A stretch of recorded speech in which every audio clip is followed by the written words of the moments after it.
ನೀವೆಲ್ಲ ನೋಡಿರ್ತೀರಾ. ನಾವು ಫಸ್ಟ್ ನಮ್ದೆಲ್ಲಾರ್ದು ಜರ್ನಿ ಸ್ಟಾರ್ಟ್ ಆಗಿದೆ ಸರ್ನ ಬಿಟ್ಟು ಶಾರ್ಟ್ ಫಿಲಮ್ ಅಲ್ಲಿ. ಈಗ ನಾನು ಫಸ್ಟ್ ಪ್ರೊಡ್ಯೂಸರ್ ಸರ್ಗೆ ಮತ್ತೆ ಡೈರೆಕ್ಟರ್ ಸರ್ಗೆ ಥ್ಯಾಂಕ್ ಯು ಹೇಳಕ್ ಇಷ್ಟಪಡ್ತೀನಿ.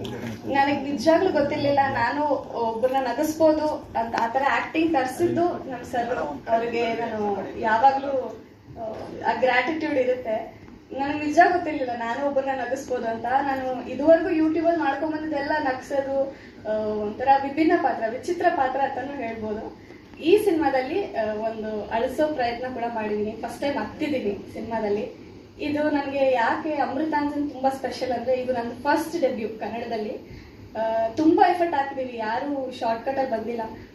ಮಿಲಿಯನ್ ಗಟ್ಟಲೆ ಓಡಿದ ತಕ್ಷಣ ಅದು ಅಂತ ಅನ್ಕೋಬಹುದು. ಬಟ್ ನಾವು ಅಮೃತಾಂಜನ್ ಮಾಡಿದ್ದು ಲಾಕ್ ಡೌನ್ ಟೈಮಲ್ಲಿ. ಸಿನಿಮಾ ಬರೋಕ್ಕೆ ಒಂದು 5 ವರ್ಷ ಆಗ್ತಾ ಬಂತು ಇವಾಗ ಆಲ್ರೆಡಿ. ಸೊ ಅಷ್ಟು ಈಸಿ ಇರಲಿಲ್ಲ ನಮಗೆ. ನಾವು ಏನೇ ಫೇಮ್ ಗೆದ್ದಿರ್ಬೋದು, ರೆಕಗ್ನೈಸೇಷನ್ ಸಿಕ್ಕಿರ್ಬೋದು, ಬಟ್ ಸಿನಿಮಾ ಅನ್ನೋದೇ ಬೇರೆ ಥರ. ಸೊ ನಿಮ್ಮೆಲ್ಲರ ಸಪೋರ್ಟ್ ಬೇಕು. ನೀವು ಶಾರ್ಟ್ ಫಿಲಮ್ಗೆ ಹೇಗೆ ಸಪೋರ್ಟ್ ಮಾಡ್ತಿದ್ರಿ ಅದೇ ಸಪೋರ್ಟ್ ನಮಗೆ ಇವಾಗ ದೊಡ್ಡ ಪರದೆ ಮೇಲೆ ಬರ್ತಾ ಇದ್ದೀವಿ. ಇಷ್ಟೇ ಸಪೋರ್ಟ್ ಮಾಡಬೇಕು ಅಂತ ನಾನು ಕೇಳ್ಕೊತೀನಿ.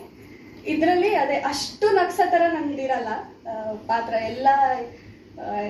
ನಂದು ಶಾರ್ಟ್ ಫಿಲಮ್ ಹೆಸರುಗಳೇ ತುಂಬಾ ನೆನಪಿರುತ್ತೆ ಎಷ್ಟೊಂದು ಜನಕ್ಕೆ.